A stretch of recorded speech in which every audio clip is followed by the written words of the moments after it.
Hi every one, welcome to ஆசான் academy. கார்த்திகேயான TNPSC வந்து எதனா ஒரு அப்டேட் விடுறாங்க. பார்த்தீங்கன்னா லாஸ்ட் இயர் இதே கார்த்திகை போது நம்மளுக்கு கம்ப்ளீட் சிலபஸை மாற்றினாங்க. That is for general English, general தமிழுக்கான சிலபஸை மாற்றி அப்படியே புரட்டி போட்டாங்க. இப்போ அதுலேருந்து வந்து எல்லாருமே பேனிக் ஆகி ஃபஸ்ட்லேருந்து திருப்பியும் படிக்க ஆரம்பித்தாங்க. அது ஒரு பெரிய சேஞ்சாக இருந்தது. இந்த தடவை திருப்பியும் கார்த்திகை நல்ல நாள் பார்க்குறாங்கன்னு நினைக்கிறேன் டிஎன்பிஎஸ்சி. ஸோ இந்த தடவை திருப்பியும் கார்த்திகை அன்னைக்கு வந்து ஆனுவல் பிளானர் போட்டிருக்காங்க. இந்த ஆனுவல் பிளானரால் என்னென்ன சேஞ்சஸ் இருக்குதுன்னு சொல்லிட்டு தான் நம்ம இப்போ டிஸ்கஸ் பண்ண போகிறோம். ஸோ அது தாண்டி அதுக்கு முன்னாடியே நம்மளுக்கு வந்து குரூப் 4க்கான வேகன்சி இன்க்ரீஸும் பண்ணிட்டாங்க. ஸோ கவுன்சிலிங் போது நிறைய பேருக்கு இது ரொம்ப அட்வான்டேஜாக இருக்க போது. ஸோ ஏற்கனவே இருக்கிற வேகன்சி விட அதிகப்படுத்ததால் கவுன்சிலிங் போது உங்களுக்கு வேகன்சி இன்க்ரீஸ் இருக்கிறது ரொம்ப நல்ல விஷயம். இது இல்லாமல் உங்களுக்கு குரூப் 2A மெயின்ஸ், நான் ஏற்கனவே சொன்ன மாதிரி குரூப் 2A மெயின்ஸு யாரெல்லாம் கண்டினியூஸாக படிங்க அப்படின்னு நான் நிறைய பேர்கிட்ட சொல்லியிருந்தேன் இல்லையா. அது வந்து ஒரு நல்ல விஷயமா இருந்திருக்கு. ஏன்னா பார்த்தீங்கன்னா என்ன பண்ணிட்டாங்க, திருப்பியும் குரூப் 2A அந்த வேகன்சி வந்து கிட்டத்தட்ட 1000 வேகன்சி வந்து இன்க்ரீஸ் பண்ணியிருக்காங்க. ஸோ ஓவராலாக பார்த்தீங்கன்னா ஒரு நல்ல விஷயம். இந்த வருஷத்துக்கான நல்ல விஷயம் வந்து குரூப் 2க்கான increase in vacancy and group 4க்கான vacancy increase for counselling. So யாரெல்லாம் வந்துட்டு ஒரு அரை மார்க்கில் இருந்தால், ஒரு மார்க்கில் இருந்தவங்களுக்கு எல்லாருக்குமே வந்துட்டு இந்த தடவை மேபி கொஞ்சம் அடிஷ்னலாக ஒரு சர்வீசஸ் வரப்போகுது. ஓகே, ஓவராலாக இந்த ஆனுவல் பிளானர் வந்திருக்கு. ஸோ ஃபஸ்ட்டு விஷயத்தை வந்து குரூப் 2 படிக்கிறவங்க, குரூப் 2A மெயின்ஸ் படிக்கிறவங்களுக்கு வந்து நான் வந்து சொன்னது பாருங்கள், திருப்பியும் அதே தான். இப்போ குரூப் 2A மெயின்ஸு சில பேரை வந்து நான் யாரெல்லாம் 140, 140, 143 அந்த ரேஞ்சில் இருக்கீங்களோ போய் படிக்கன்னு நான் சொன்னேன். அப்போது சில பேர் வந்து நீங்கள் கேட்காம இருந்தீங்க. ஏன்னா என்ன சொன்னீங்க, 143 இருக்குது, நான் வந்து ப்ரிலிம்ஸில் இன்னும் நான் ஸ்ட்ராங் ஆகணும், என்னது நெக்ஸ்ட் டைம் வந்து ப்ரிலிம்ஸ் வந்து ரொம்ப சீக்கிரமாக வருது, ஆனால் என்னால் வந்து பண்ண முடியாது, எனக்கு இருக்கிறது 5-6 மாதம் தான். இப்போ நிறைய பேர்கிட்ட நான் என்ன சொன்னேன், ஃபெப்ரவரி வரைக்கும் நீங்கள் வந்து மெயின்ஸை படிங்க, அதுக்கப்புறம் வந்து நம்ம ப்ரிலிம்ஸை பார்த்துக்கலாம். எலெக்ஷன் வருது, அதால் சஃபிஷியன்ட் டைம் உங்களுக்கு மோஸ்ட்டாக கிடச்சிரும். அதுக்கு தகுந்த மாதிரி பாருங்கள், உங்களுக்கு எவ்வளோ டைம் கொடுத்துருக்காங்க ஒரு ப்ரிலிம்ஸ்க்கு. ஸோ யாரெல்லாம் இப்போ வந்து குரூப் 2A ஓட மெயின் ஸ்டேஜில் இருக்கீங்களோ, பார்டர் மார்க்கில் இருக்கீங்களோ, நான் இன்னும் கூட சொல்கிறேன், நிறைய பேர் வந்து இப்போது சில பேர் வந்து எல்லாம் யோசிப்பீங்க, திருப்பி ரிசல்ட் வரட்டும், ஆனுவல் பிளானர் வந்துருச்சு, ரிசல்ட் வரட்டும், அப்போ தான் நான் படிப்பேன் அப்படின்னு நினைக்கிறவங்களுக்கான இந்த மெசேஜ். 143 எது வந்தாலும் நீங்கள் படிங்க, ஃபெப்ரவரி வரைக்குமே நீங்கள் படிங்க. மார்ச்லேருந்து படிக்க ஆரம்பித்தா கூட சஃபிஷியன்ட் டைம் இருக்குது. ஓகே, நம்ம இப்போ வந்து ஆனுவல் பிளானரை பார்ப்போம். இந்த கார்த்திகை வந்து நம்மளுக்கு என்ன சொல்லுது அப்படின்னு சொல்லிட்டு நம்ம பார்ப்போம். ஸோ ஓகே, ஆனுவல் பிளானரில் வந்துட்டு லாஸ்ட் டைம் யூஸ்வலாக எப்படி நம்மளுக்கு எக்ஸாம் வரும், குரூப் 1 வரும், அப்புறம் குரூப் 4 வரும், அப்புறம் குரூப் 2 வரும். குரூப் 1 வந்து ஜூன் மாதத்துலேயும், குரூப் 4 ஜூலை மாதத்துலேயும், செப்டம்பர் மாதத்தில் குரூப் 2. இந்த டைம் வந்து பார்த்துருங்க என்ன பண்ணியிருக்காங்கன்னா, பாசிட்டிவான விஷயத்த ஃபஸ்ட்டு சொல்கிறேன், அப்புறம் மேபி கொஞ்சம் நம்ம அவேர்னஸ்க்காக இன்னொரு விஷயத்தையும் நான் சொல்கிறேன். பாசிட்டிவான விஷயம் வந்துட்டு பார்த்திங்கன்னா, நம்மளுக்கு எக்ஸாம்ஸ் எல்லாமே தள்ளி போயிருக்கு. தட் இஸ் செப்டம்பர் மாதம் வந்து குரூப் 1 வருது, அப்போனா வந்து கிட்டத்தட்ட உங்களுக்கு 8 மாதம் டைம் இருக்குது. அப்புறம் இங்கே பார்த்தீங்கன்னா குரூப் 2 நம்ம வந்து பேசுகிறது வந்து மேஜர் எக்ஸாம்ஸ் பற்றி தான். Group 1, 2 and 4. குரூப் 2க்கு வந்து பார்த்தீங்கன்னா 9 மந்த்ஸ் டைம் கொடுத்துருக்காங்க. கிட்டத்தட்ட செப்டம்பர் மாதம் வரைக்குமே 2026 செப்டம்பர் மாதம் வரைக்கும் நீங்கள் படிக்கிறதுக்கான உங்களுக்கு டைம் இருக்குது, 9 மந்த்ஸு.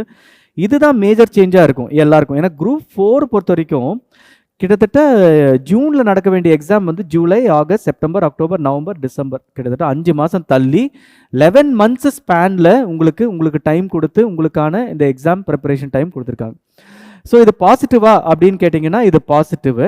ஸோ இப்போ அந்த நெகட்டிவ் அப்படின்ற ஒரு சின்ன விஷயத்தை பற்றி நான் பேசுகிறேன். ஏன்னா இது எல்லாமே பார்த்தீங்கன்னா நோட்டிஃபிகேஷன் டேட் வந்து எலெக்ஷனுக்கு அப்புறம் வர நோட்டிஃபிகேஷன் டேட் கரெக்டாக. இப்போ ஜூனில் ஒரு நோட்டிஃபிகேஷன் வருது, ஆகஸ்ட்டில் வருது, ஸோ இன்னொன்று வந்து அக்டோபரில் வந்து நோட்டிஃபிகேஷன் வருது. எதுவுமே நோட்டிஃபிகேஷன் எலெக்ஷனுக்கு முன்னாடி வரவே இல்லை. ஸோ அப்போது எலெக்ஷனோட ரிசல்ட்டை பேஸ் பண்ணி என்னென்ன சேஞ்சஸ் இங்கே நடக்கும் அப்படின்றது தெரியாது. எப்பவுமே நம்ம சொல்லுவோம் TNPSC is an independent body, but overall வந்து அதில் பொலிட்டிக்கல் டிசிஷன்ஸ் வந்து இப்போ இவ்வளோ வேகன்சி தான் ஃபில் பண்ண முடியும், இவ்வளோ தான் நம்ம கையில் ட்ரெஷரியில் இவ்வளோ இருக்குது, இப்படின்லாம் அந்த டிசிஷன்ஸ் எடுப்பாங்க இல்லையா. ஸோ அப்போ அந்த எலெக்ஷன் பேஸ்ட் பண்ணி இது மாறுமா அப்படின்னு சொன்னால் 90% மாறாது, ஆனால் 10% மாறதுக்கான வாய்ப்புகள் இருக்குது. ஏன்னா சப்போஸ் அது பாருங்கள், இங்கே நீங்கள் கூர்ந்து கவனிக்க வேண்டியது வந்து குரூப் 4 வந்து லாஸ்ட்டில் எடுத்து போட்டு வச்சுருக்காங்க. ஸோ பாசிட்டிவாக பார்த்தா பாசிட்டிவு, கொஞ்சம் அதை வந்து பேக்வேர்டாக பார்த்தீங்கன்னா இதுக்கு வந்து இதுதான் மேக்ஸிமம் செலவாகக்கூடிய ஒரு எக்ஸாம். கிட்டத்தட்ட 20 லட்சம் பேர் எழுதுவாங்க. அந்த 20 லட்சம் பேரில் வந்துட்டு 20 லட்சம் பேர் அப்ளை பண்ணுவாங்க. அதில் வந்து கிட்டத்தட்ட 12 லட்சம் பேர் வந்து அதுக்கு மினிமம் எக்ஸாம் எழுதுவாங்க. ஸோ அப்போ அந்த எக்ஸாம் எழுதும்போது அதுக்கான அந்த எக்ஸாமை நடத்துறதுக்கான ஒரு காஸ்ட் ஃபினான்ஸ் வந்து ரொம்ப ரொம்ப அதிகமான விஷயம். ஸோ அதால் தான் இதை வந்து லாஸ்ட்டில் எடுத்து போட்டிருக்காங்க.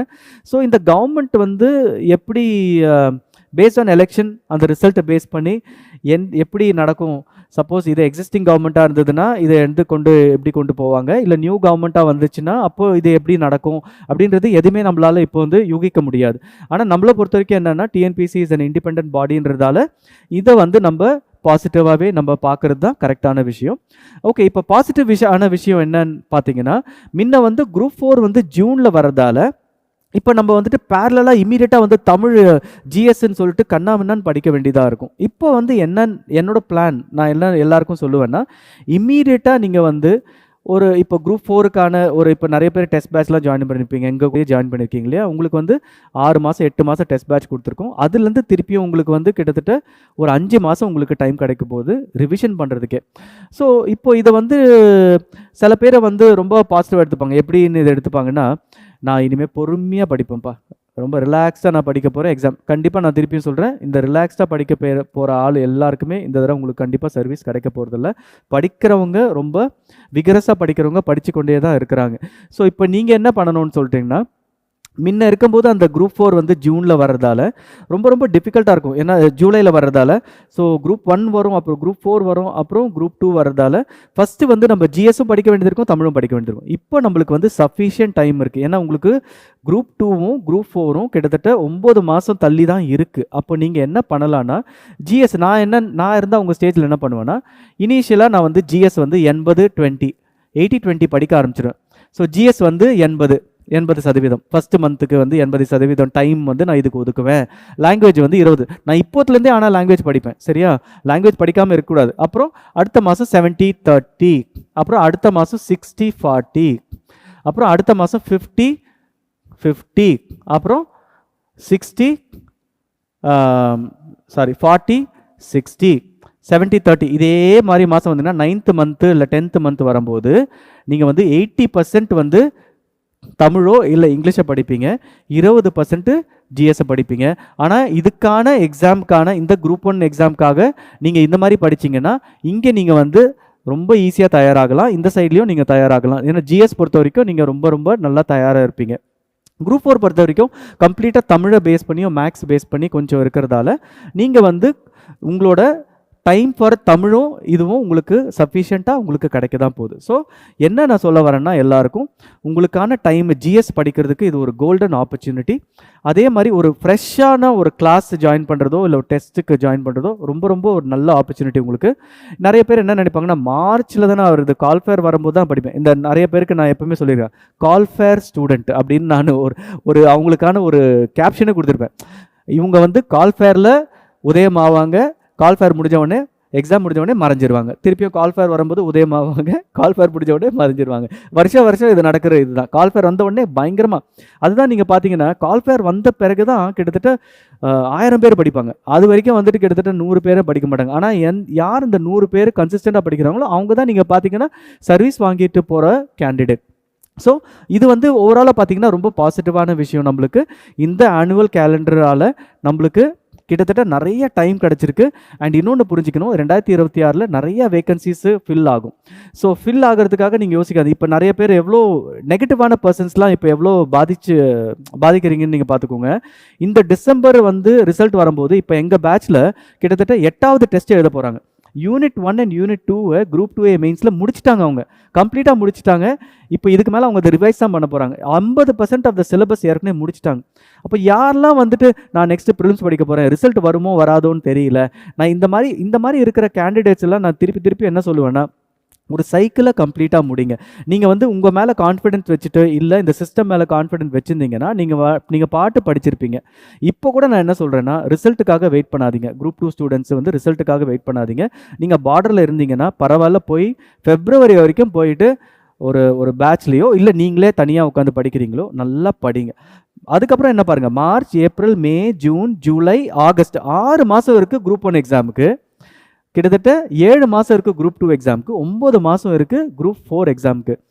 இதையும் தாண்டி நீங்கள் கிளியர் பண்ண முடியலன்னா அப்போ சீரியஸாக உங்ககிட்ட ஏதோ ஒரு பிரச்சனை இருக்குன்னு அர்த்தம், நீங்கள் சரியாக படிக்கலன்னு தான் அர்த்தம். ஸோ நீங்கள் எல்லாருமே குரூப் 2 இப்போ ரிசல்ட் வெயிட்டிங் ஸ்டூடெண்ட்ஸ் வந்து தாராளமாக குரூப் 2A மெயின்ஸு இல்லை குரூப் 2 மெயின்ஸை கம்ப்ளீட்டாக போய் படிங்க, வருத்தப்படாமல் படிங்க, பயப்படாமல் படிங்க.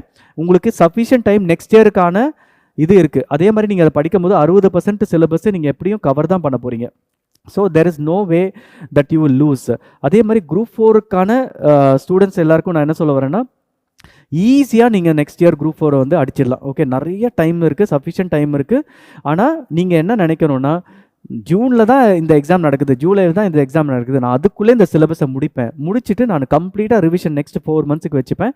நான் கண்டிப்பாக இந்த தடவை சர்வீஸ் நினச்சிங்கன்னா கன்ஃபார்மாக உங்களுக்கு கிடைக்க தான் போகுது. Okay, wish you all the best guys. எல்லோரும் கான்ஃபிடென்ட்டாக படிங்க.